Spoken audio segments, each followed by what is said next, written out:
आदरणीय बंधुओं, ओम नमः शिवाय। आइए आज आपको शिव पुराण की उमा संहिता के अध्याय 27 में दी गई 4 यौगिक साधनाएं जिनको करने से मनुष्य अमरत्व प्राप्त कर सकता है। उक्त यौगिक साधनाओं को किसी ब्रह्मवेत्ता गुरु के सानिध्य में करने की सलाह दी जाती है। एक समय की बात है, देवी पार्वती जी द्वारा पूछने पर भगवान शिव जी अत्यंत गोपनीय होने पर भी अमरत्व प्राप्त करने वाली 4 यौगिक साधनाएं बताते हुए कहते हैं, देवी प्राणायाम, भ्रमध्य में अग्नि का ध्यान, मुख से वायुपान तथा मुड़ी हुई जिह्वा द्वारा गले की घंटी का स्पर्श, इन 4 क्रियाओं द्वारा योगी अमरत्व प्राप्त कर अनेक सिद्धियां प्राप्त कर लेते हैं। प्राणायाम के संबंध में भगवान शिव जी ने बताते हुए कहा, देवी साधक को चाहिए कि वो जरा और मृत्यु को जीतने की इच्छा से सदा धारणा में स्थित रहे, क्योंकि योग परायण योगी को भली भांति धारणा और ध्यान में तत्पर रहना चाहिए। जैसे लोहार मुख से धौंकनी को फूंक फूंक कर उस वायु के द्वारा अपने सब कार्यों को सिद्ध करता है, उसी प्रकार योगी को अपने आराध्य देव का ध्यान करते हुए प्राणायाम का अभ्यास करना चाहिए। यदि यह यौगिक साधना किसी ब्रह्मवेत्ता गुरु के सानिध्य में संपन्न की जाए तो यथाशीघ्र सफलता प्राप्त हो जाती है।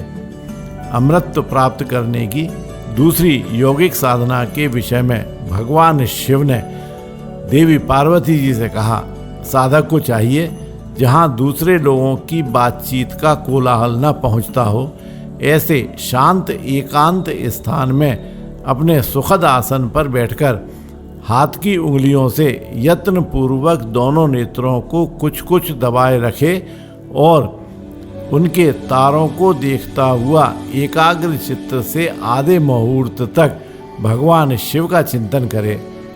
तदनंतर निरंतर अभ्यास करने पर, अंधकार में भी ध्यान करने पर वह उस ईश्वरीय ज्योति को देख सकता है। वह ज्योति सफ़ेद, लाल, पीली, काली तथा इंद्रधनुष के समान रंग वाली होती है।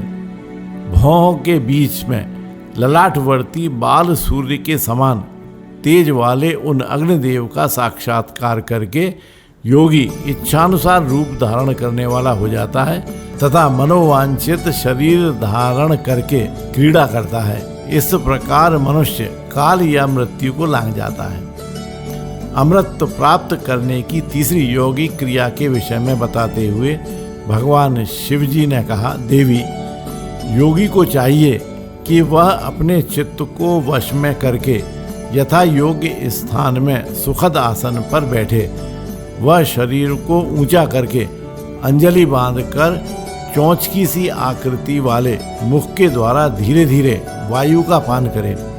ऐसा करने से क्षण भर में तालू के भीतर स्थित जीवनदायी जल की बूंदें टपकने लगती हैं। उन बूंदों को वायु के द्वारा लेकर सूंघे। वह शीतल जल अमृत स्वरूप है। जो योगी उसे प्रतिदिन पीता है वह कभी मृत्यु के अधीन नहीं होता। उसे भूख प्यास भी नहीं लगती। उसका शरीर दिव्य और तेज से संपन्न हो जाता है। वह मनुष्य देवताओं के वर्ष से 100 वर्षों तक जीवित रहता है। उसमें इच्छानुसार विचरने की शक्ति आ जाती है और वह सदा ही सुखी रहकर आकाश में विचरण की शक्ति प्राप्त कर लेता है। चौथी और अंतिम यौगिक साधना के विषय में बताते हुए भगवान शिव बोले, योगी पुरुष अपनी जिह्वा को मोड़कर तालू में लगाने का प्रयत्न करे। कुछ काल तक ऐसा करने से वह क्रमशः लंबी होकर गले की घंटी तक पहुंच जाती है। तदंतर जब जिह्वा से गले की घंटी सटती है तब शीतल सुधा का स्राव करती है। उस सुधा को जो योगी सदा पीता है वह अमृत को प्राप्त होता है। यदि यह वीडियो आपको रोग शोक को दूर करने एवं स्वस्थ जीवन जीने में सहायक लगता है तो कृपया लाइक करें, शेयर करें, सब्सक्राइब कर बेल आइकन दबाना न भूलें। बोलिए ओम नमः शिवाय।